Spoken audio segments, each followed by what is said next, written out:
Bonjour à tous et bienvenue dans la boutique All Optique, magasin d'optique et de photographie. Aujourd'hui, présentation du dernier monoculaire Ranger 6,5 par 42, monoculaire visée nocturne. Donc c'est la réédition en fait de l'ancien monoculaire qui était en grossissement 5 fois et maintenant ils l'ont passé en grossissement 6,5 fois. Donc voilà, une augmentation sur le grossissement. En ce qui concerne le monoculaire par rapport à l'ancienne génération, tout est pareil, c'est-à-dire que vous avez exactement le même corps, les boutons sont exactement les mêmes, la disposition, rien n'a changé. Sur l'utilisation, donc on est bien sur un monoculaire, ici vous avez le réglage de la mise au point, ici vous avez la torche infrarouge, ici vous avez le réglage dioptrique pour le régler par rapport à votre œil. Pensez à le régler, j'ai beaucoup de clients qui m'appellent en disant qu'ils ont une vision floue parce qu'ils n'ont pas réglé cette partie-là. Dernier point à régler, c'est ici la luminosité de l'écran. Ce n'est pas la luminosité du monoculaire.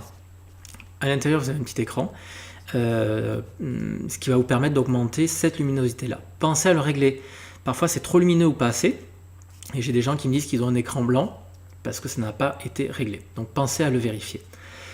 Ensuite, vous avez ici vous avez la possibilité de le mettre sur un trépied photo. Donc c'est un pas Kodak, c'est un pas standard. N'importe quel trépied d'appareil photo va fonctionner.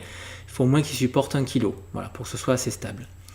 Vous avez ici la possibilité de le brancher sur secteur. Donc je vous montre à la caméra. Vous avez 2 branchements. Un pour le mettre sur secteur. Ce qui est vraiment utile quand vous êtes sur certains postes fixes, vous pouvez le brancher directement sur le secteur. Vous avez aussi un câble allume-cigare. Donc ça, c'est très bien, c'est une excellente idée, parce qu'on peut parfois y brancher ça, on a ce qu'on appelle des power tanks, qui sont des batteries externes qu'on peut transporter, et on peut le brancher directement, ce qui va permettre de soulager les piles, parce que c'est une véritable usine à gaz. Je vous déconseille d'utiliser des piles standards, parce que vous allez très vite les utiliser. Il vaut mieux utiliser des piles rechargeables, et avoir un lot de piles, et de pouvoir comme ça échanger. L'idée des piles, c'est très intéressant parce que vous avez un autre accessoire qui va vous permettre de doubler la capacité au niveau des piles. C'est-à-dire que vous avez ici le compartiment pile.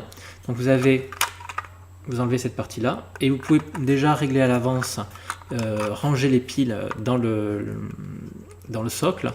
Et comme ça, quand vous faites une observation, vous pouvez vite changer les piles pour gagner un petit peu de temps. Donc ça, c'est vraiment très utile et bien pensé de la part de Yukon, surtout d'en fournir un en supplément, c'est vraiment utile. Voilà l'utilisation tout simplement du monoculaire. Dernier accessoire qui est fourni, vous avez un câble, voilà, je vous le montre, qui est fourni, qui va permettre de connecter un enregistreur. Donc attention, il faut que ce soit une connectique compatible.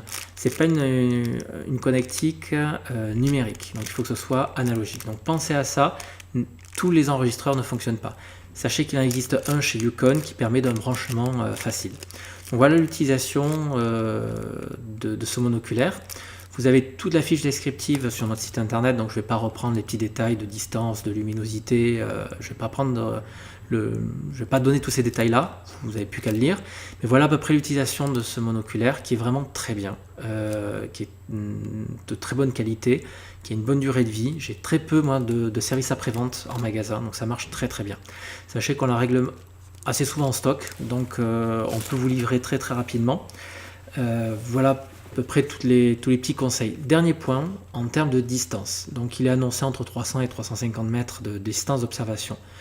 Grosso modo, sur toutes les visées nocturnes, divisé par 2 la distance. C'est-à-dire qu'on vous annonce 300 mètres de distance, on est à 150 mètres d'utilisation. C'est une distance réaliste.